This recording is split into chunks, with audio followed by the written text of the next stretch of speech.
तर नमस्कार मित्रांनो, आज मी तुमच्यासाठी घेऊन आलो आहे इयत्ता 7वीच्या स्कॉलरशिप एक्झामसाठी काही महत्त्वाचे क्वेश्चन्स आणि फुल पेपर पॅटर्न. ह्या व्हिडिओमध्ये मी फक्त मराठी विषयाचा पेपर देणार आहे. मी नंतर मॅथ विषयाचाही पेपर अपलोड करणार आहे, त्यामुळे आपल्या चॅनलला सबस्क्राईब करून ठेवा.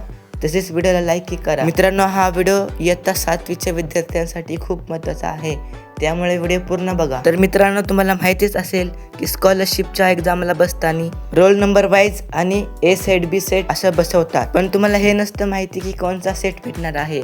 तर हा सेट ए आहे मित्रांनो. मी प्रयत्न करेल सर्व सेट अपलोड करायचे. तर मित्रांनो, तुम्ही बघू शकता इथे क्वेश्चन नंबर 1 दिला आहे, त्याचा आन्सर 4 नंबर आहे.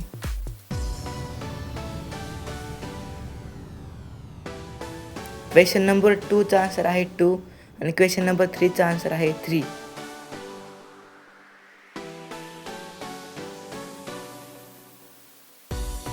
तर मित्रांनो, ते वापस क्वेश्चन नंबर 4 चा आन्सर 4 आहे.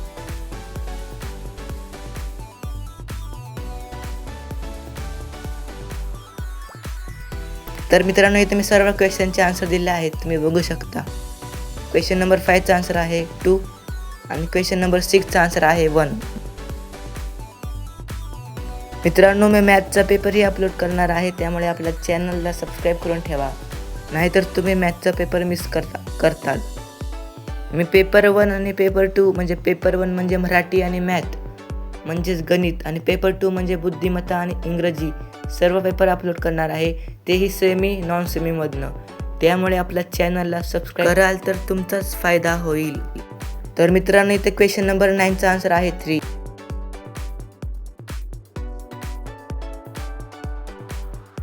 तर इथे क्वेश्चन नंबर 10 आणि 11 चा आन्सर मी दिला आहे मित्रांनो.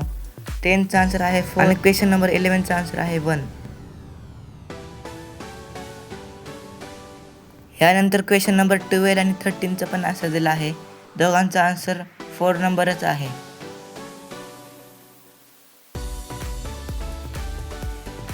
तर मित्रांनो, इथे तुम्हाला हा तक्ता वाचायचा आहे, त्याखालील 14 आणि 15 क्वेश्चनचे आन्सर द्यायचे आहे.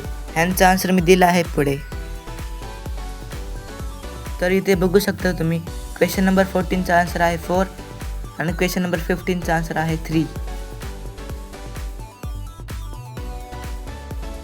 तर मित्रांनो, तुम्ही व्हिडिओ इथपर्यंत बघितले असेल तर चॅनलला सबस्क्राईब करा आणि हा तुमचाच फायदा होणार आहे, त्यामुळे आपला व्हिडिओ पूर्ण बघा. तर इथे क्वेश्चन नंबर 19 चा आन्सर आहे 4, क्वेश्चन नंबर 20 चा आन्सर आहे 2 आणि क्वेश्चन नंबर 21 चा आन्सर आहे 1. तर मित्रांनो, ह्या प्रश्नांचे तुम्ही रिव्हिजन करून जाताल तर तुम्हाला खूप मदत होईल स्कॉलरशिपमध्ये. जर तुम्ही पूर्ण व्हिडिओ बघाल आणि मॅथचं पण सर्व पेपर बघाल तर तुम्हाला स्कॉलरशिप पण मिळू शकते.